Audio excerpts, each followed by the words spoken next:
This channel does not promote any violent, harmful, or illegal activities. All content provided by this channel is meant for an educational purpose only.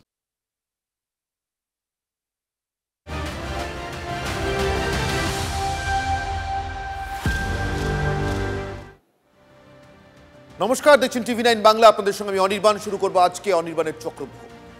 অনির্বাণের চক্রব্যূহতে আজ প্রশ্ন একটাই, যে চক্রব্যূহে মুখ্যমন্ত্রী আজকে সবাইকে ঢুকিয়ে দিলেন, সেখান থেকে বেরোনোর রাস্তা কি?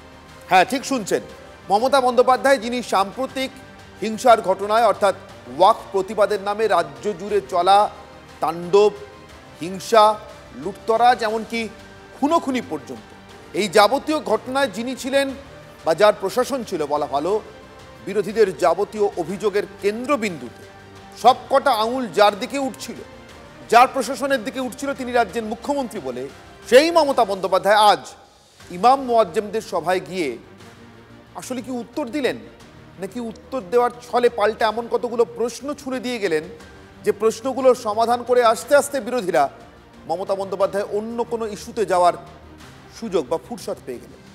যে চক্রব্যূহে তিনি কখনো বিজেপি, কখনো কংগ্রেসকে ঢুকে দিলেন, সিপিএমের নাম না করে উজ্জ্ব রেখে কার্যত কি তাদেরকে ইগনোর বা উপেক্ষা করলেন আমরা জানি না। সেটাও চক্রব্যূহে ঢোকানোর আর একটা নতুন পদ্ধতি কিনা সেটাও আমরা জানি না। কিন্তু আপাতত মমতা বন্দ্যোপাধ্যায় তার এবং তার রাজ্য প্রশাসনের বিরুদ্ধে ওঠা বিরোধীদের যাবতীয় ব্যর্থতার অভিযোগকে পাল্টা বিরোধীদের কোর্টে ফেরত পাঠাতে দেশের প্রধানমন্ত্রী আর দেশের স্বরাষ্ট্রমন্ত্রীকে হাতিয়ার করলেন। একজনকে তার আস্থাভাজন হিসেবে প্রমাণ করার চেষ্টা করলেন, তার প্রতি তার আস্থা আছে এটা বোঝানোর চেষ্টা করলেন। আরেকজনকে তিনি প্রধানমন্ত্রীরও আস্থা রাখা উচিত নয় বা প্রধানমন্ত্রীকেও সতর্ক করছি ওনার উপর আস্থা রাখবেন না, এমন অনাস্থার পাত্র বলে তিনি সামনে পেশ করার চেষ্টা করলেন দেশের স্বরাষ্ট্রমন্ত্রী অমিত শাহকে। আর সব কিছুর দায় চাপিয়ে দিলেন ওই স্বরাষ্ট্রমন্ত্রী আর বিএসএফকে। মমতা বন্দ্যোপাধ্যায় কতটা সফল হলেন আর কতটাই বা বিফল? এই চক্রব্যূহ থেকে সত্যি কি রাজ্যের বিরোধীরা বেরোতে পারবে অচিরেই? অন্তত মূল বিরোধী দল, প্রধান বিরোধী দল বিজেপি। আজকে তর্কে আসবো, তার আগে আজকের বিশেষ প্রতিবেদন। It's a pre-planned communal riots if I say so, কারণ আমিও পাবলিকের কাছ থেকে অনেক ইনফরমেশন পাচ্ছি। ওয়াকফ প্রতিবাদের নামে রাজ্যে অশান্তি ও হিংসার আগুন, সম্মিলিতভাবে বিরোধীদের নিশানায় তিনি। এই পরিস্থিতিতে বুধবার ইমাম মুয়াজ্জেমদের সভায় মমতা বন্দ্যোপাধ্যায় কি বলেন সেদিকে তাকিয়েছিল সবাই। মুখ্যমন্ত্রী তার প্রশাসনের বিরুদ্ধে ওঠা যাবতীয় অভিযোগকে খারিজ তো করলেনই, উল্টে অশান্তি ও হিংসার যাবতীয় দায় ঠেললেন কেন্দ্রীয় স্বরাষ্ট্রমন্ত্রী অমিত শাহের কাঁধে। I will again appeal to Narendra Modi ji, under your prime ministership, don't allow any atrocious terrible to any community through your home minister. Please see what your home minister is doing through some agencies, and he is the planner. He wants to change the game. মুখ্যমন্ত্রী রাজ্যের ইমাম মুয়াজ্জেম ও মুসলিমদের এও বোঝানোর চেষ্টা করেছেন যে বাংলায় ওয়াকফ প্রতিবাদের কোনো প্রাসঙ্গিকতাই নেই। আন্দোলন করতে চাইলে যাওয়া উচিত দিল্লিতে। আপনাদের বলবো, বাংলায় আন্দোলন করে লাভ নেই, আন্দোলনটা দিল্লিতে গিয়ে করুন। দিল্লিতে প্রধানমন্ত্রীর কাছে টাইম চান, দিল্লিতে রাষ্ট্রপতির কাছে টাইম চান, আপনারা সংগঠন থেকে অ্যাপয়েন্টমেন্ট করুন, করে আপনাদের প্রতিবাদ জানান। আমি তো আপনাদের পক্ষে, আমি সর্বধর্মের পক্ষে। এরপর মুখ্যমন্ত্রী আবার ফিরে গিয়েছেন রাজনীতির কথায়, যে রাজনীতির সঙ্গে ওয়াকফ প্রতিবাদ বা ইমাম মুয়াজ্জেমদের সভার কোনো সম্পর্ক নেই। সেই রাজনীতি ভবিষ্যতের গর্ভে লুকিয়ে থাকা রাজনীতি, বলা ভালো সম্ভাব্যতার রাজনীতি। मैं पहले कभी नाम नहीं लिया उनका, लेकिन अगर होम मिनिस्ट्री खुद কালিদাসের মতো যে গাছে বসে আছে সেই গাছের ডাল যদি ভাঙে তাহলে তো বলতে হবেই, ভাই इतना जल्दीबाजी आपका क्यों है? आप तो प्राइम मिनिस्टर कभी नहीं बनेंगे। मोदी जी चला जाने के बाद आप क्या करेंगे? आपको तो আপনাকে তো হামাগুড়ি দিতে হবে। নরেন্দ্র মোদী শিগগিরই প্রধানমন্ত্রিত্ব ছাড়ছেন কি? যদি ছাড়েনও, তার সঙ্গে বাংলার ইমাম মুয়াজ্জেমদের কি সম্পর্ক? সম্পর্কের ইঙ্গিত অবশ্য মমতা বন্দ্যোপাধ্যায় নিজেই দিয়েছেন। অনেক পরিবর্তন হবে দিল্লিতে, সেদিনটার জন্য অপেক্ষা করব। আবার নতুন সরকার হবে এবং নতুন সরকারে আশা করি হামাগুড়ি বাবু না। বুধবার ধারাবাহিকভাবে মমতা একটি তত্ত্ব প্রতিষ্ঠার চেষ্টা করে গিয়েছেন। নরেন্দ্র মোদী আর বেশি দিন প্রধানমন্ত্রী থাকবেন না, আর তিনি না থাকলে অমিত শাহ ক্ষমতায় থাকবেন না। কিন্তু বিজেপির এই অভ্যন্তরীণ রাজনীতির সঙ্গে ওয়াকফের সম্পর্ক কি? তিনি কি বোঝাতে চাইলেন যে আইন পরিবর্তন সম্ভব একমাত্র বিজেপিকে ক্ষমতা থেকে সরালেই? যেদিন বিজেপি ক্ষমতা থেকে যাবে, যে আইনগুলো অ্যান্টি পিপুল করেছে সেই আইনের আবার কনস্টিটিউশন অ্যামেন্ডমেন্ট করে আইনগুলোকে বদলাতে হবে। একদিকে আন্দোলনের নামে বাংলায় অশান্তি ও হিংসা থামাতে আন্দোলনটাকেই দিল্লি পাঠানোর কৌশলী যুক্তি, অন্যদিকে যাবতীয় হিংসা ও অশান্তির দায় কেন্দ্রীয় স্বরাষ্ট্রমন্ত্রী ও বিএসএফ এর ঘাড়ে চাপিয়ে দেওয়া। কিন্তু এসব ছাপিয়ে নরেন্দ্র মোদীর প্রধানমন্ত্রিত্বের মেয়াদ আর অমিত শাহের রাজনৈতিক ভবিষ্যৎ নিয়ে জল্পনা ভাসিয়ে মমতা আসলে কি করতে চাইলেন? নরেন্দ্র মোদীকেই কোনো বার্তা দিলেন, নাকি রাজ্যের বিজেপি নেতাদের বার্তা দিলেন একমাত্র মোদী ছাড়া তিনি আর কারো পরোয়া করেন না? বিতর্ক শুরু। আর বিতর্কে এই প্রশ্নটা নিয়ে আজকের অনির্বাণের চক্রব্যূহ শুরু করব। আমার আজকের বিতর্কের ইস্যু, প্রথম প্রশ্ন, মোদিতে আস্থা, শাহে অনাস্থা, বিজেপিকে রুখতে নতুন ব্যবস্থা মমতার, যখন তিনি সবচেয়ে বেশি অভিযোগের কেন্দ্রবিন্দুতে, সব কটা আঙুল রাজ্যের বিরোধী পক্ষের যখন তার দিকে উঠে আছে, তখন তিনি আসলে প্রতিপক্ষকেই কিছুটা ভরকে দেওয়ার চেষ্টা করছেন। কার বিরুদ্ধে লড়ছেন, কার সঙ্গে লড়ছেন? যার সঙ্গে লড়ছেন তার শিবিরকে আসলে বিভক্ত করে দেওয়ার চেষ্টা। মোদিতে আস্থা, শাহে অনাস্থা, বিজেপিকে রুখতে নতুন ব্যবস্থা মমতার। আমার সঙ্গে উপস্থিত যে অতিথিরা, এক একে তাদের সঙ্গে আপনাদের পরিচয় করে দিই। আমার সঙ্গে রয়েছেন দীপ্তাশ্ব যশ, বিজেপি মুখপাত্র, রয়েছেন অনির্বাণ চৌধুরী, সিপিআই নেতা। অনির্বাণ চৌধুরী মুর্শিদাবাদ থেকে রয়েছেন, সিপিআই নেতা। আমার সঙ্গে রয়েছেন চন্দন ঘোষ চৌধুরী, প্রদেশ কংগ্রেস মুখপাত্র। আমার সঙ্গে রয়েছেন নির্মাল্য মুখোপাধ্যায়, রাজনৈতিক ভাষ্যকার এবং বর্ষিয়ান সাংবাদিক। এবং রয়েছেন রুনা খাতুন, রাজনৈতিক কর্মী এবং তৃণমূল কংগ্রেস সমর্থক। শুরু করব আমি নির্মাল্যবাবু আপনার কাছ থেকে। আপনি বহুদিনের বর্ষিয়ান সাংবাদিক, আপনি রাজনৈতিক ভাষ্যকার। নির্মাল্যবাবু, আপনি আমাকে বলুন তো, যখন এরকম একটা যৌথ সংঘবদ্ধ আক্রমণের মুখে দাঁড়িয়ে আছেন কোনো মুখ্যমন্ত্রী মমতা বন্দ্যোপাধ্যায়ের মতো, তখন তিনি কতগুলো সম্ভাব্যতার কথা বললেন। এমনিতেই রাজনীতি সম্ভাব্যতার বিজ্ঞান, তার মধ্যে তিনি সেই রাজনীতিতে অনেকগুলো সম্ভাব্যতার কথা বলেন। নরেন্দ্র মোদী কতদিন প্রধানমন্ত্রী আছেন, তিনি চলে গেলে অমিত শাহ আদৌ সেখানে থাকবেন কিনা, এই শক্তিতে, এই ক্ষমতা, এই গুরুত্বে থাকবেন কিনা, কেন বলেন মমতা? দেখুন, আমি আপনাকে কালকে বলেছিলাম যে কালকে ডিসকাস আজকে কন্টিনিউ করবেন, তার কারণ উস্কানির যে প্রশ্নটা আপনি তুলেছিলেন কালকে, আজকে আস্থার প্রশ্নটা তুলছেন। মমতা বন্দ্যোপাধ্যায় আজকে প্রথমেই বলেছেন, আপনার কোয়েশ্চেনটারই অ্যাড্রেস করেছেন, প্রথমেই বলে দিয়েছেন আমি এখানে উস্কানি দিতে আসিনি, এবং পুরো বক্তৃতাটা উনি উস্কানি দিয়ে গেছেন, সেটা না বলে দিয়ে গেছেন। কিভাবে দিয়েছেন? উনি যে ইস্যুগুলোকে সামনে এনেছেন, প্রত্যেকটা ইস্যু হচ্ছে নন ইস্যু। হঠাৎ ধর্মগুরুদের ডেকে বিজেপির অভ্যন্তরীণ রাজনীতি নিয়ে আলোচনা, টিচারদের নিয়ে আলোচনা, এবং যেগুলো বিষয় কোনো আছেই না, মানে আসেই না। ধরুন, আপনার সঙ্গে আমি আলোচনা করতে বসলাম, আমি আপনাকে ফুটবল খেলার কথা বলতে আরম্ভ করলাম, তখন আপনি কি করবেন? সুতরাং এটা একেবারে ডাইভার্সনারি ট্যাকটিক্স। এটাকে জাস্টিফাই করে দেওয়া গোটা মুসলিম সমাজের কাছে যে আপনারা যেটা করছেন, আমি আপনাদের প্রত্যক্ষ কোনো বিরোধিতার মধ্যে নেই, আপনারা যদি অন্যায় করে থাকেন সেটাকে আমি যেরকমভাবে অপোজ করব, হিন্দুরা যদি কোনো অন্যায় করে সেটা অপোজ করব। একটা জিনিস মনে রাখবেন, যেটা আমরা ভুলে যাচ্ছি, ওয়াকফ বিলটা বিজেপি এনেছে, কিন্তু বিজেপি আমার সঙ্গে অনেকে ডিফার করতে পারে। It's basically is a non Muslim rather an anti Muslim party.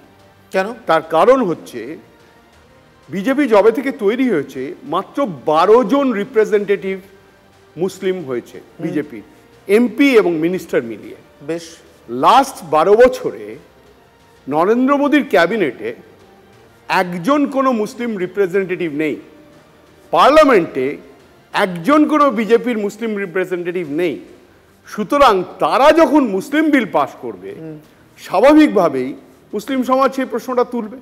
Mamata Bandyopadhyay এটা খুব ভালো করে জানেন, এবং জানেন বলেই। তাই যদি হয় নির্মলা বাবু, তাহলে উনি প্রশাসনিকভাবে রাজনৈতিকভাবে বিজেপির আস্থা নিয়ে যে অনাস্থা মুসলিমদের মধ্যে থাকাটা স্বাভাবিক আপনি বলছেন, সেটাকে খুশি দিতে পারেন, কিন্তু বিজেপির অভ্যন্তরীণ রাজনীতির কথা বলছেন কেন? উনি তার মধ্যে চলে যাচ্ছেন, তার কারণ হচ্ছে যে কোনো কারণেই হোক ওনার একটা ধারণা হয়েছে যে আমার সঙ্গে অভিষেকের ডিফারেন্স যেমন বিজেপি করে, আমিও ঠিক তেমনিভাবে নরেন্দ্র মোদীর সঙ্গে অমিত শাহর একটা ডিফারেন্স করিয়ে দেবো, এবং এটা একটা পলিটিক্যাল স্ট্র্যাটেজির মধ্যে গেল। স্ট্র্যাটেজি, তাহলে দীপ্তেশ্বর বাবু এই স্ট্র্যাটেজিতে সত্যি কি আপনারা ঘায়েল হচ্ছেন? না না, মমতা ইসলাম আজকে যে কথাগুলো বলেছেন, না রাজ্যের মুখ্যমন্ত্রীর নাম না না ঠিক আছে, না মুখ্যমন্ত্রীর নাম বিকৃত না না, উনি প্রধানমন্ত্রীর নাম নিয়ে বলতে পারেন, আমি ওনার না, নাম নিয়ে বলতে উনি তো প্রধানমন্ত্রীর নাম আমার সামনে নেননি, আমি আমার ঠিক সামনে আছে, উনি তাহলে বললেন উনিও উনাকে একই কথা বলতেন। আচ্ছা, ঠিক আছে। আপনি আমার সামনে আছেন, রাজ্যের প্রধানমন্ত্রী, দেশের প্রধানমন্ত্রী, রাজ্যের মুখ্যমন্ত্রী, উনি যেমন উইথড্র করে নিয়েছিলেন বলার সাথে সাথেই আমিও উইথড্র করে নিলাম। তো মমতা ব্যানার্জি ব্রাহ্মণ সন্তান, তিনি আজকে পরিষ্কার নজর ঘোরাতে চেয়েছেন, এবং সেই নজর ঘোরানোর খেলা খেলে কোনো লাভ হবে না, মানুষ সব কিছু দেখেছে। আজকে হরগোবিন্দ দাস বা চন্দন দাস তাদের নাম উনি একবারও নেননি। আচ্ছা, এবং তিনজন কি মনে হয় সিপিএম করতেন বলে? না না, উনি তো ইজাজের নামও নেননি। না না, উনি হিন্দু বলে তার নাম নেননি। তাহলে উনি তিনজন, পুলিশের গুলিতে নিহত ইজাজের নামও নেননি। আমি একটু বলি যে উনি তিনজনকে মৃতকে ক্ষতিপূরণ দিলেন। আচ্ছা, হরগোবিন্দ দাস এবং চন্দন দাস কিভাবে খুন হয়েছেন আমরা জানি, ইজাজ আহমেদ কিভাবে খুন হয়েছে, ইজাজ আহমেদের কেন পুলিশের গুলি লাগলো, কেন তিনি সেখানে কি করছিলেন, তিনি সেখানে কি স্টাইল বাজারে তখন সেই সময় জামা কাপড় বাঁচতে গেছিলেন না মিষ্টির দোকানে মিষ্টি খেতে গেছিলেন, সেইটা প্রকাশ হয়েছে। কিন্তু সরকারের আমাদের টাকা, ট্যাক্সের টাকা চলে গেল, আমরা জানি না যে সেই টাকাটা একজন দাঙ্গাবাজ পেল কিনা। এখনো ইজাজ আহমেদের কিন্তু ভূমিকা ক্লিয়ার নয় যে গুলিটা ইজাজ আহমেদ কি করে খেলো। দ্বিতীয় বিষয়, উনি একটা জিনিস এই যে বলা হচ্ছে না যে আমরা চিনি না, বহিরাগত, দেখুন এখানে ওই আবু তাহের মানে যিনি ওখানকার সাংসদ, তিনি কিন্তু একটা কথা খুব স্পষ্টভাবে বলে দিয়েছেন যে তৃণমূলের একটা অংশ এর মধ্যে আছে। আমি বলছি যে পিএফআই একটা অংশ, তারা তৃণমূল সেজে রয়েছে, তৃণমূলের ছাওয়ায় রয়েছে, তৃণমূলে করছে, এবং এখানে এই যারা দাঙ্গা করেছে, এই যে 12 থেকে 16 বছরের ছেলেদের নামানো হয়েছে, যাতে এরা দাঙ্গা করলে এদের এগেনস্টে ম্যাক্সিমাম জুভেনাইল কেস হবে, 2 থেকে 3 মাসের সাজা, এটাও একটা স্ট্র্যাটেজি। এরা কেউ বাইরে থেকে আসেনি, এই যে যারা বলছে যে আমরা চিনি না, বহিরাগত, এটাও স্ট্র্যাটেজি না। আমি বলছি এরা এসছে কোত্থেকে, ওই খারিজি মাদ্রাসাগুলো থেকে, যেগুলোকে মমতা ব্যানার্জি আজকে 12 বছর ধরে পুষ্ট করেছে। বুঝতে পেরেছি, আমি এই চর্বিত চর্বণে যেতে চাইছি না একটাই কারণে, যেহেতু আমার আজকের বিষয়টা অন্য। এই যে স্ট্র্যাটেজি মুখ্যমন্ত্রী মমতা বন্দ্যোপাধ্যায়, তিনি নরেন্দ্র মোদীকে অমিত শাহকে আলাদা করছেন, তিনি নরেন্দ্র মোদীর কাছে অমিত শাহর নামে কার্যত নালিশ ঠুকছেন, কার্যত প্রকাশ্য সভা থেকে, এমনকি এটাও বলছেন সাবধান করে দিচ্ছি আপনি ওনাকে এত ক্ষমতা দেবেন না, আর ভবিষ্যতের ক্যাবিনেটে নাকি অমিত শাহ জায়গা পাবেন না। না, উনি নরেন্দ্র মোদী অমিত শাহ নিয়ে না ভেবে যে রাজ্যটা ওনার দায়িত্ব সেটা নিয়ে ভাবুন না, উনি রাজীব কুমারকে নিয়ে ভাবুন, ওনার যেটা কাজ সেটা নিয়ে উনি ভাবুন। রুনা খাতুন আমার সঙ্গে রয়েছেন, রুনা রাজনৈতিক কর্মী এবং তৃণমূল সমর্থক। আমি রুনাকে জিজ্ঞাসা করবো, রুনা, গোটাটাই কি নজর ঘোরানোর কৌশল? হঠাৎ করে ইমাম মুয়াজ্জিনদের সভা, ওয়াকফ প্রতিবাদকে কেন্দ্র করে রাজ্য অশান্ত, হিংসার আগুনে পুড়ছে, মানুষ খুন হচ্ছেন, এরকম একটা পরিস্থিতিতে দাঁড়িয়ে বিজেপির অভ্যন্তরীণ রাজনীতিতে কি হতে চলেছে? নরেন্দ্র মোদী অন্তত প্রকাশ্যে এখনো পর্যন্ত এমন কোনো ইচ্ছে প্রকাশ করেননি আগামী কয়েক মাসের মধ্যে বা আগামী বছরেও তিনি প্রধানমন্ত্রিত্ব ছাড়ছেন, আমি বলছি প্রকাশ্যে কোথাও বলেননি। মমতা বন্দ্যোপাধ্যায় হঠাৎ এগুলো সামনে নিয়ে এলেন কেন? নির্মল্যবাবু বলছেন উনি নন ইস্যুগুলোকে ইস্যু করার চেষ্টা করছেন নজর ঘোরানোর জন্য। রুনা, আপনার উত্তর। নমস্কার, প্রথমে আমি এই আলোচনা সভায় উপস্থিত সকলকেই ধন্যবাদ জানাচ্ছি। একটা প্রাসঙ্গিক বিষয়, অবশ্যই রাজ্য রাজনীতি কেন সারা দেশ উত্তাল হয়ে উঠেছে ওয়াকফ বিল দিয়ে, সংশোধনী বিল নিয়ে। প্রথমে আমাদের বুঝতে হবে যে আমাদের বাংলার রাজনীতির কাণ্ডারি বা আমাদের মুখ্যমন্ত্রী তিনি হচ্ছেন মমতা বন্দ্যোপাধ্যায়। কাজে তার একটা দায়িত্ব থেকে থাকে। পশ্চিমবঙ্গে আমাদের ভারতবর্ষ সর্বধর্মে বিশ্বাসী, স্বাভাবিকভাবে পশ্চিমবঙ্গে সব রকম জাতিরই বাস রয়েছে। তো সংখ্যালঘু মুসলিম সম্প্রদায় এখানে 30% আছে, যেটা বারবার বিরোধীরা একটা ইস্যু হিসাবে, ভোট ব্যাংক হিসাবে নানা রকম ভাবে বিকৃত করে মন্তব্য করে থাকেন। যখন তারা আজকে বিপদে, তাদের জীবন জীবিকা, তাদের দ্বিতীয় নাগরিক করে দেওয়ার একটা পরিকল্পনা চক্রান্ত চলছে, এমন ভাব করা হচ্ছে যে ভারতবর্ষের 14 জন প্রধানমন্ত্রী যা করতে পারেনি, কিন্তু রুনা আমি থামাচ্ছি একটাই কারণে, আমি আবার বিষয় ফেরত আনার জন্য থামাচ্ছি। আমাকে এটা আপনাদের সবার সঙ্গেই করতে হয়, তার কারণ আপনারা প্রত্যেকেই চান নিজের পছন্দের বিষয়ে চলে যেতে, ফলে বাধ্য হয়ে আমাকে আনতে হচ্ছে বিষয়টা। সেটা হচ্ছে যে প্রধানমন্ত্রী নরেন্দ্র মোদীর প্রতি মমতা বন্দ্যোপাধ্যায় কিন্তু অনাস্থা জ্ঞাপন করেননি। আপনি ভাবুন যে মন্ত্রিসভায় বিলটা এনেছে, বিলটাকে নিয়ে আসার পর আইনটাকে সংশোধন করেছে, সেই মন্ত্রিসভার প্রধানকে প্রধানমন্ত্রী। মমতা বন্দ্যোপাধ্যায় বলছেন ইমাম মুয়াজ্জিনদেরকে আপনারা প্রধানমন্ত্রীর কাছে সময় নিন, অর্থাৎ প্রধানমন্ত্রী ওনাদের বক্তব্য শুনবেন এবং ঠিক করে দেবেন। বলছেন আপনারা রাষ্ট্রপতির সঙ্গে দেখা করুন। ওনার যাবতীয় অনাস্থা দেশের স্বরাষ্ট্রমন্ত্রীর প্রতি। কিন্তু মন্ত্রিসভার প্রধান যে মন্ত্রিসভা আইনটা সংশোধন করেছে, তার প্রধান নরেন্দ্র মোদীর প্রতি মমতা বন্দ্যোপাধ্যায় কিন্তু প্রকাশ্যে কোনো অনাস্থার কথা আজকে বলেননি ইমাম মুয়াজ্জিনদের সভা থেকে। এইটা বলুন রুনা, আমাকে এই প্রশ্নটার উত্তর দিন। না, বক্তব্য আস্থা অনাস্থার না।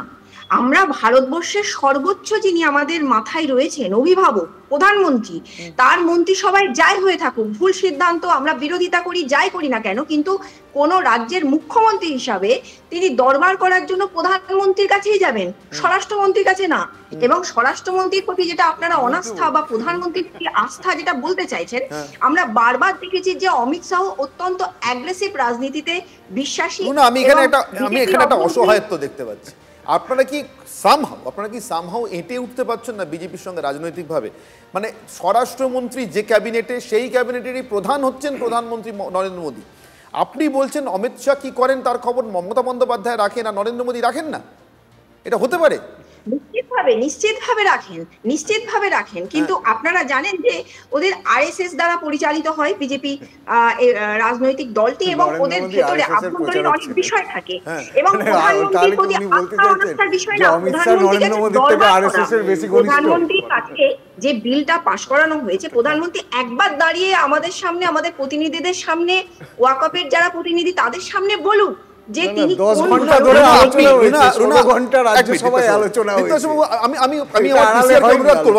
অনুরোধ করবো দীপ্তাশ্ব বাবু এবং রুনা দুজনকে স্ক্রিনে রাখুন প্লিজ।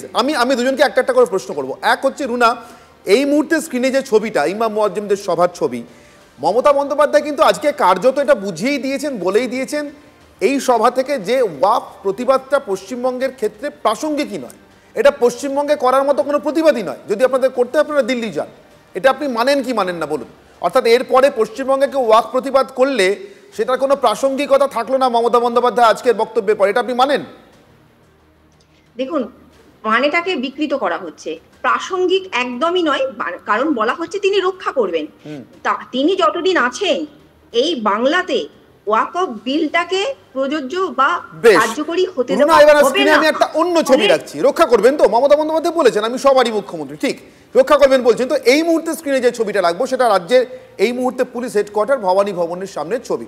ভবানী ভবনের সামনে সুকান্ত মজুমদার, এই মুহূর্তে সুকান্ত মজুমদারের দাবি, রাজ্য বিজেপি সভাপতি, তিনি ঘর ছাড়াদের নিয়ে উপস্থিত হয়েছে। কোন ঘর ছাড়া? যারা এই সাম্প্রতিক হিংসাগুলোতে ঘর ছাড়া হয়েছেন, মূলত মুর্শিদাবাদে, এবং তাদেরকে নিয়ে তিনি রাজ্যের ডিজির সঙ্গে দেখা করতে চান। ডিসি সাউথ আবার এসছেন, বোঝানোর চেষ্টা করছেন, বুঝিয়ে সুজিয়ে তোলার চেষ্টা করছেন ওখান থেকে। এই মুহূর্তে একটা চাপা উত্তেজনা রয়েছে, একটা টেন্স কন্ডিশন রয়েছে। সুকান্তবাবু নড়ছেন না বা নড়বেন না পণ করেছেন, সঙ্গে তাপস রায়, অন্যান্য বিজেপি স্থানীয় নেতৃত্ব রয়েছেন কলকাতার। আর পুলিশও এই মুহূর্তে ডিজির সঙ্গে তাকে দেখা করতে দিতে রাজি নয়। এবার আমার একটাই প্রশ্ন রুনা, আপনি প্রথম উত্তর দেবেন, তারপর দীপ্তাশ্ববাবু। মমতা বন্দ্যোপাধ্যায় বলেছেন তিনি সবারই সমর্থক, সবাইকে ভালোবাসেন, তিনি সবার জন্যই আছেন। মমতা বন্দ্যোপাধ্যায় কি ঘর ছাড়াদের জন্য আছেন? তিনি কি ওদেরও সমর্থক? নিশ্চিতভাবে আপনি দেখেছেন যে ক্ষতিপূরণ হিসাবে নিশ্চয়ই একটা উনি বলেছেন যে যারা এরকম একটা ঘটনায় নিহত হয়েছে তাদের একটা ক্ষতিপূরণ দেওয়া হচ্ছে। দেখুন, একটা মানুষেরও দীপ্তাশ্ববাবু, মমতা বন্দ্যোপাধ্যায় যখন কেন্দ্রীয় ক্যাবিনেটের অংশ ছিলেন, নির্মলবাবুরা তখন রিপোর্টিং করতেন পুরো দমে। রঘুনাথ সিং এর নেতৃত্বে বাজপেয়ী, অটল বিহারী বাজপেয়ী একটি সংসদীয় দল পাঠিয়েছিলেন, কমিটি না দল, পশ্চিমবঙ্গে সিপিএম এর অত্যাচার খতিয়ে দেখতে, কেশপুর, গড়বেতা ইত্যাদি। এখন আপনাদের সরকার রয়েছে, তো এই ঘর ছাড়াদের অবস্থা খতিয়ে দেখতে একটা দল আসবে নাকি কেন্দ্র থেকে বিজেপি? এনএইচআরসি আসছে, ন্যাশনাল উইমেন কমিশন। না, আমি বলছি বিজেপির দল, রাজনৈতিক দল, আপনাদের অন্য রাজ্যের নেতারা আসবেন না? এটা আপনারা একটা জিনিস, আমি রাজনীতির কথা বলছি, কিন্তু আমি বলছি এটা কেন আপনারা রাজনীতির এর মধ্যে যদি টানলে এটা ভুল করবেন। সুকান্ত মজুমদার এদেরকে নিয়ে ওখানে বসে আছেন কেন? স্টেট স্পন্সর্ড সন্ত্রাস। সুকান্ত মজুমদার ওদেরকে নিয়ে ওখানে বসে আছেন কেন? সমাজসেবা করবার জন্য নয়, নিশ্চয়ই রাজনীতি করবার জন্য। উনি রাজনৈতিক নেতা, ছাড়ার মানুষদের পাশে রয়েছেন, তিনি তাদের নিয়ে গেছেন। এখানে আপনার এমপি দল তখনও ঘর ছাড়া ছিলেন, কেশপুর গর্বে খোঁজ নিয়ে দেখুন, আপনার না প্রচুর ঘর ছাড়া ছিলেন। এমপি রাজনৈতিক একটা রিপোর্ট দেবে, এমপি দল রিপোর্টটা কাকে দেবে? আমাদের যে পার্টি প্রেসিডেন্ট, সেই পার্টি প্রেসিডেন্ট সেই রিপোর্টটা সরকারকে বা ক্যাবিনেটকে বা রাষ্ট্রপতির কাছে সেটা ফরওয়ার্ড করতে পারে। সেটার আইনত কোনো মান্যতা নেই। যেমন বাজপেয়ীর আমলে যে এসেছিল, তারাও রিপোর্ট নিয়ে সেইভাবেই জমা করেছিলেন। কিন্তু আজকে যখন এনএইচআরসি আসছে, ন্যাশনাল উইমেন কমিশন আসছে, অর্থাৎ আইনগতভাবে বিষয়গুলো দেখা হচ্ছে। আজকে যখন বিএসএফ নেমেছে, বিএসএফ একটা লফুল ল অ্যাবাইডিং এজেন্সি, তার সম্বন্ধে যে যাই বলুক, কাজে লিগালি এবং পলিটিক্যালি ব্যাটেলটা যেখানে যেভাবে লড়ার সেভাবেই লড়বো। কারণ এখানে আমি আজকে পরিষ্কারভাবে একটা কথা বলছি, আজকের সবার পরে মমতা ব্যানার্জি পরিষ্কার করে দিয়েছেন, শুধুমাত্র সামান্য ভোট ব্যাংকের জন্য উনি এটা করছেন না। এটা একটা স্টেট স্পন্সর্ড টেরার, এবং সেই স্টেট স্পন্সর টেরারে উনি একজন প্রাইম স্টেক হোল্ডার। বেশ, আমি চন্দনবাবুর কাছে আসবো, কিন্তু আসার আগে মমতা বন্দ্যোপাধ্যায়ের একটি বক্তব্য শোনাবো।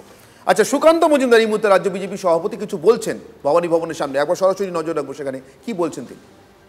যারা রিফিউজি হয়ে মালদা জেলায় পাল্লালপুর স্কুলে আশ্রয় নিতে বাধ্য হয়েছে, রিফিউজি ক্যাম্পে, তারা এবং তার সাথে আমাদের এই 4 জন লিডার, আমরা শ্রদ্ধেয় তাপস রায়, আমি, জগন্নাথ চট্টোপাধ্যায় এবং অর্জুন দা, আমরা ভিতরে যাব এনাদেরকে নিয়ে।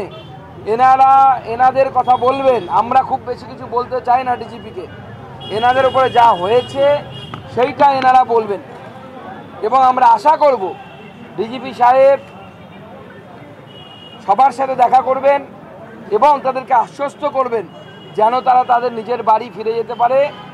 ভারতবর্ষের বৈধ নাগরিক, এরা রোহিঙ্গা নয়, এরা কয়েকশো বছর ধরে এখানে বাস করে। তো তারা তাদের নাগরিক অধিকার নিয়ে, সংবিধান প্রদত্ত অধিকার নিয়ে, রিলিজিয়াস ফ্রিডম নিয়ে, ধর্মীয় স্বাধীনতা নিয়ে, নিজের ধর্ম পালন করার স্বাধীনতা নিয়ে তারা সেই জায়গায় বাস করতে পারবে, সেই আশ্বাস ডিজিপি সাহেবের পক্ষ থেকে আমাদেরকে দেওয়া হবে, আমরা আশা করছি। আপনারা 7 জন যেটা বললেন, আপনারা 7 কিভাবে হচ্ছে? 4 জন আর 3 জন। আরে বাবা, ভিকটিম পাবলিক 3 জন কি করে? সবাই বলা লিস্ট পাঠিয়েছি তো আমরা। 8 জন ভিকটিম, কাকে বাদ দেবার কাকে নেব বলুন?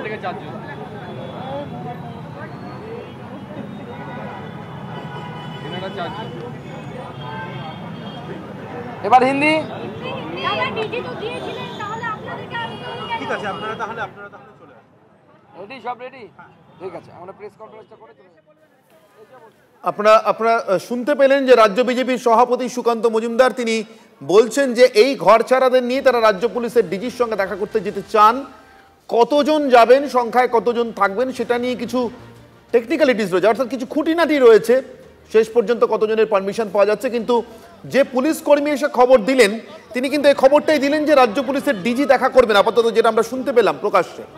জগন্নাথ চট্টোপাধ্যায় রাজ্য বিজেপির অন্যতম সাধারণ সম্পাদক, অর্জুন সিং প্রাক্তন সাংসদ, সুকান্ত মজুমদার রাজ্য বিজেপি সভাপতি, কলকাতা জেলার বিজেপি সভাপতি তমগ্ন ঘোষ, তাপস রায় বর্ষিয়ান নেতা এবং গত নির্বাচনে বিজেপির লোকসভা প্রার্থী উত্তর কলকাতা কেন্দ্রে, এরা সব ঘর ছাড়াদের নিয়ে রাজ্য বিজেপির পক্ষ থেকে এরা যেতে চান রাজ্যের পুলিশের ডিজির সঙ্গে দেখা করতে, এবং সেই অনুমতি বা পারমিশন প্রয়োজনীয় পাওয়া গিয়েছে। এখন কতজন যাবেন, সবাই যাবেন কিনা ইত্যাদি নিয়ে কিছু খুঁটিনাটি নিয়ে আলোচনা চলছে, কিন্তু দেখা হবে বা দেখা করতে যাবেন এটা তারা বলতে পারছেন। ঠিক যেদিন মমতা বন্দ্যোপাধ্যায় ইমাম মুয়াজ্জেমদের সভা থেকে ওয়াকফ প্রতিবাদটাকেই কার্যত এ রাজ্যে অপ্রাসঙ্গিক বললে দিল্লিতে নিয়ে যেতে বললেন, সেদিন এ রাজ্যের পুলিশের সদর দপ্তর ভবানী ভবনে নতুন করে এসে ঘর ছাড়াদের ঢেউ পৌঁছলো। বিজেপির দাবি অনুযায়ী যারা ঘর ছাড়া মুর্শিদাবাদে হিংসার শিকার হয়েছেন এবং তারা নিজের রাজ্যে নিজের জেলাতে ফিরতে পারছেন না এই স্বাধীন দেশে, অতএব তারা পুলিশের কাছে তার বিধান চাইতে এসছেন। ফলে ওয়াকফ প্রতিবাদকে সরাতে পারলেও ওয়াকফ প্রতিবাদের নামে চলা গুন্ডামি বা হিংসাকে সরানোর জন্য একটা দিল্লিমুখী পরামর্শ দিতে পারলেও তার পরবর্তী ফলআউট অর্থাৎ যা ঘটেছে হিংসার পরিপ্রেক্ষিতে তাকে কি এই মুহূর্তে পশ্চিমবঙ্গের রাজনীতির চালচিত্র থেকে মানচিত্র থেকে সরিয়ে দিতে পারছেন মমতা বন্দ্যোপাধ্যায়? দেশের স্বরাষ্ট্রমন্ত্রী কাঁধে দায় দিয়ে কি তিনি সেই রাজনৈতিক দায়ের উপরে দাঁড় করিয়ে নিজেকে মুক্ত করতে পারছেন? মমতা বন্দ্যোপাধ্যায় আজ শুধুমাত্র কেন্দ্রীয় স্বরাষ্ট্রমন্ত্রী এবং বিএসএফকে দায় ঠেলেননি, তিনি রাজনৈতিক দায়টাও ঠেলেছেন। প্রশাসনিক দায় যেরকম চক্রান্তের দায়, ষড়যন্ত্রের দায় যেরকম কেন্দ্রীয় স্বরাষ্ট্রমন্ত্রীকে সরাসরি নিশানা করেছেন, তেমনি রাজনৈতিক দায়টা দিয়েছেন কংগ্রেসের কাছে। আমি চন্দন ঘোষ চৌধুরী আপনার কাছে আসবো। বলছেন মালদার লোকসভা আসনের মধ্যে এটা পড়ে, জেলা মুর্শিদাবাদ হতে পারে, ভোটের সময় ভোট চাইতে যাবো, বাড়িতে বসে থাকবো। মমতা বন্দ্যোপাধ্যায় আক্রমণ কংগ্রেসকে কিভাবে দেখছেন? না, আমি চন্দনবাবুকে প্রশ্ন করেছি। এক মিনিট মানে একটা বাক্য বড় চন্দনবাবুকে একটা জিনিস তফাৎ দেখুন, এক জায়গায় মমতা ব্যানার্জি নিজে দৌড়ে গিয়ে বলছেন আমি তোমাদের পাশে আছি, আর এক জায়গায় যারা আক্রান্ত তাদের 5 ঘন্টা ধর্নায় বসে থেকে তারপরে ডিজিকে বাধ্য করতে হচ্ছে যে ডিজি যাতে তাদের সঙ্গে দেখা যায়। এটা রাজ্য প্রশাসনের তফাৎ। চন্দনবাবু দেখো, একদম পরিষ্কার একেবারে শুরুতে তোমাকে বলে নিতে হবে, অমিত শাহ আর অধীর চৌধুরী বা কংগ্রেস একসঙ্গে আজকে মমতা বন্দ্যোপাধ্যায়ের বক্তব্য তুমি আজকের বক্তব্য হিসেবে তুমি দীর্ঘদিনের জার্নালিস্ট, তুমি নিও না। অন্তত সাম্প্রতিক কালের অবস্থান তুমি যদি দেখো তাহলে একটু চলে যাও লোকসভা নির্বাচনের আগে, এবং মুর্শিদাবাদ বহরমপুর অঞ্চলে কি ঘটেছিল এবং কেমন একটা কমিউনাল টেনশন তৈরি হলো, এবং সেখানে মুখ্যমন্ত্রীর বিবৃতি কয়েকটি ইনস্টিটিউশনের নাম নিয়ে, হিন্দু ইনস্টিটিউশনের নাম নিয়ে, যদি উনি কোনো মুসলিমদের নাম নেননি সেই মুহূর্তে, এবং তারপরে কিছু প্রোডাক্ট তৈরি হলো, এবং তুমি জানো অধীর চৌধুরীর পরাজিত হওয়া। মানে আমি বলতে চাইছি এই ঘটনার পরম্পরায় মমতা বন্দ্যোপাধ্যায় আজকে কংগ্রেসকে দায়ী করছেন, আর কংগ্রেসকে দায়ী করে তার বিরুদ্ধে অ্যাকশন নেওয়া শুরু লোকসভা নির্বাচনের আগে থেকে। মানে প্লটটা তৈরি করা, ডিগিং করা, এভাকুয়েশন করা সব শুরু হয়ে গেছে। আজকে শুধু প্রকাশ্যে বলছেন কোথায়। আচ্ছা, একটা কথা আমি এখানে বুঝতে চাই, আমি কংগ্রেসের কথা না হয় বিশেষ বললাম না, এই কারণে বললাম না, কংগ্রেস তো পরাজিত, কিন্তু এই অধীর চৌধুরীকে ওখানে কংগ্রেসের ঝান্ডা নিয়ে দাঁড়িয়ে থাকতে দেখা যায় মানুষের সাহায্যে, মানুষের পাশে, সেখানে নির্বাচিত প্রতিনিধিকে আমরা দেখতে পারি না।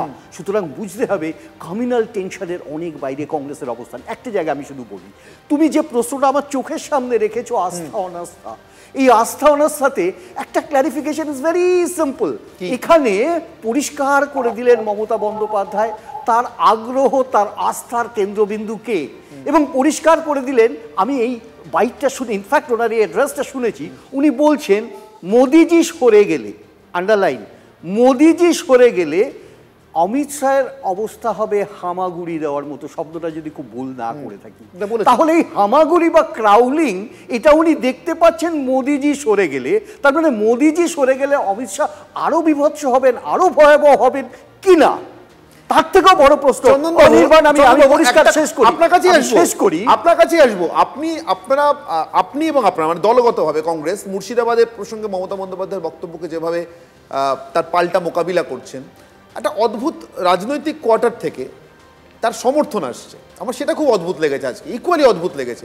শুভেন্দু অধিকারী মমতা বন্দ্যোপাধ্যায়ের কংগ্রেসকে আক্রমণ মুর্শিদাবাদ প্রসঙ্গে তার উত্তর দিয়েছেন শুভেন্দু অধিকারী। আপনারা শুনুন কি বলেছেন শুভেন্দুবাবু।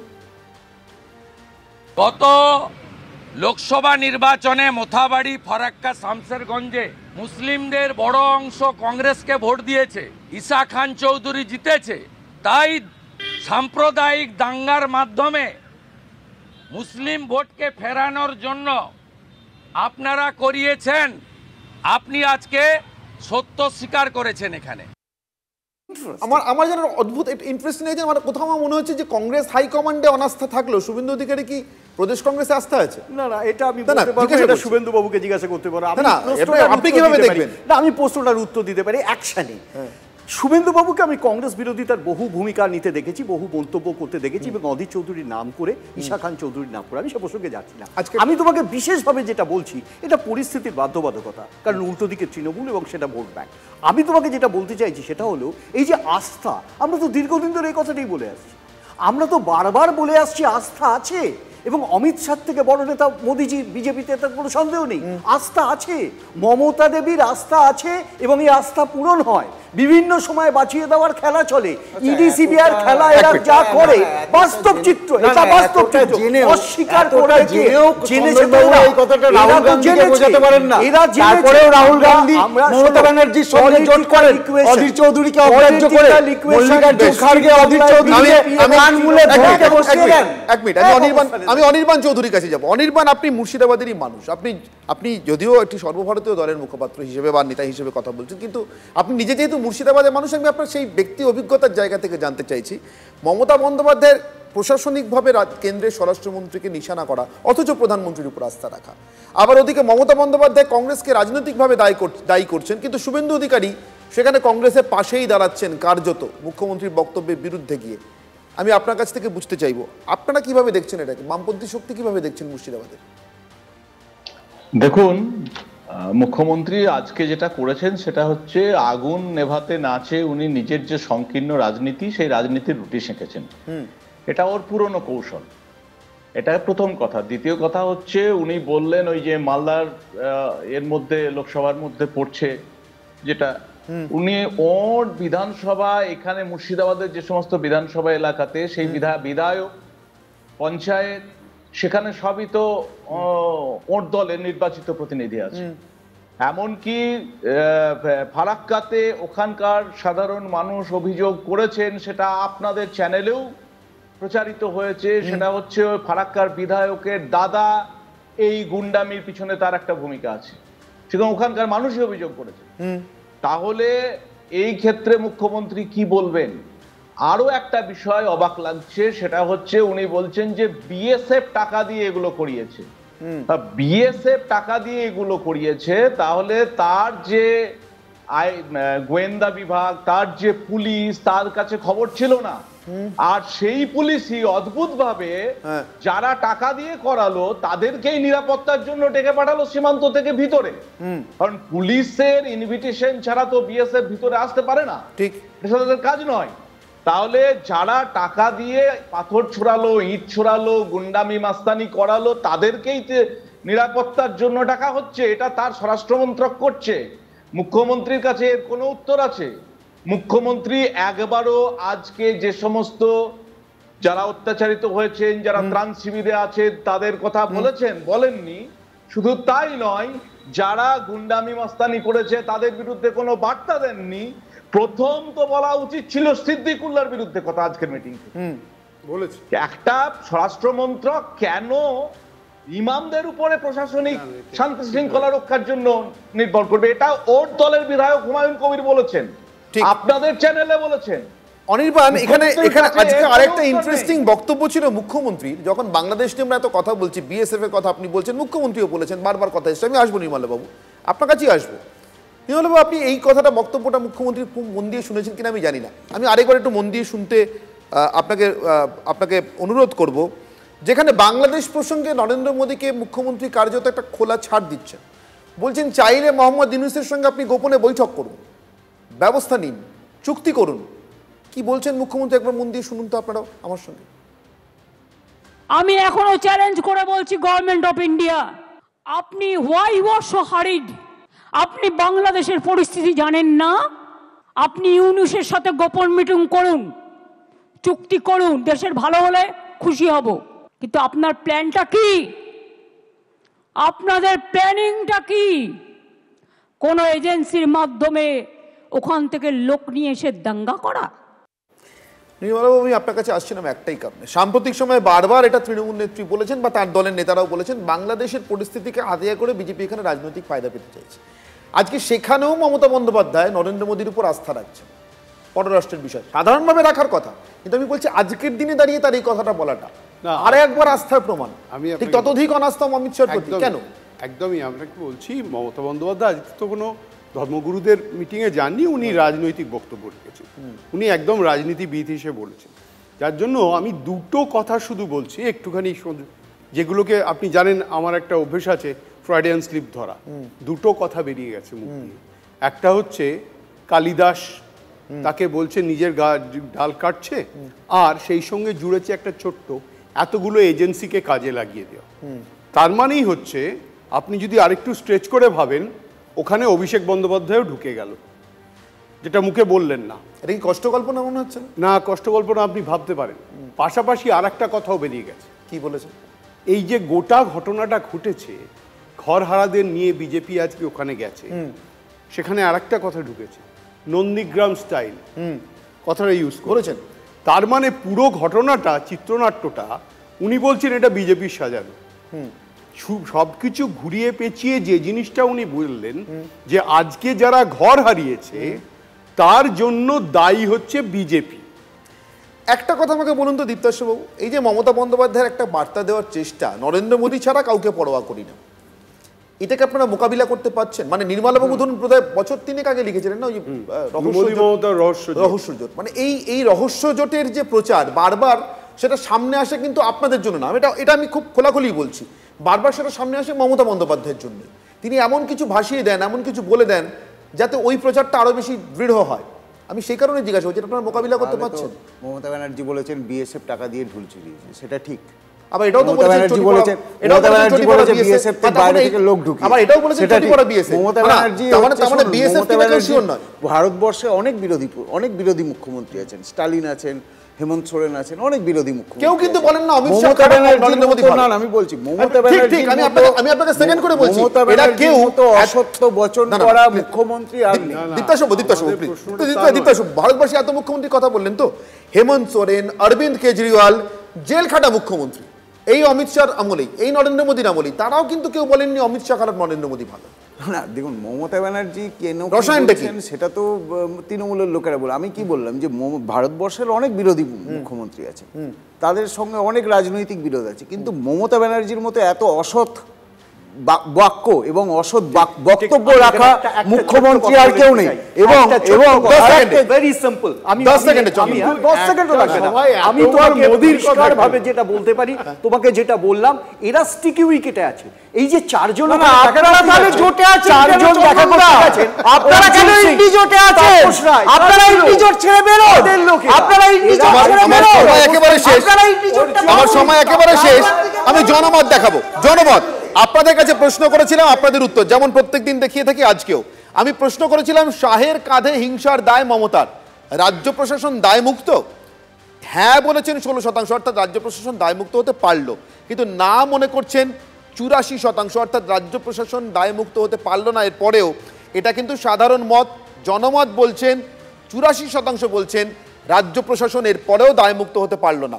কিন্তু যা সাধারণ মানুষ বলছেন, জনমতের মধ্যে দিয়ে আপনারা বলছেন, তা নরেন্দ্র মোদী বা মমতা বন্দ্যোপাধ্যায়ের দল, নিজের দল, তারা মানুষের আস্থা অর্জনের ক্ষেত্রে বলতে পারবেন কিনা, অর্থাৎ মানুষ এই আস্থাটা সামনের বিধানসভা ভোট পর্যন্ত গিয়ে কার দিকে দেবেন, কিভাবে জানাবেন, সেটার প্রতি কিন্তু সত্যিই নির্ভর করবে তার উপরে দাঁড়িয়ে যে মমতা বন্দ্যোপাধ্যায় আজ যে চক্রব্যূহ রচনা করলেন সেটা সত্যিই রাজ্যের বিরোধী পক্ষ ভেদ করতে পারলো কিনা। জনমত, সেরা 3টি মত। মুখ্যমন্ত্রী হিসেবে কি পুরো দায় এড়াতে পারেন? আশিস দত্ত প্রশ্ন করছেন আজকের পরে। কেন্দ্র ও রাজ্য সরকার দুপক্ষই সমান দায়ী বলছেন ঝুমুর চক্রবর্তী।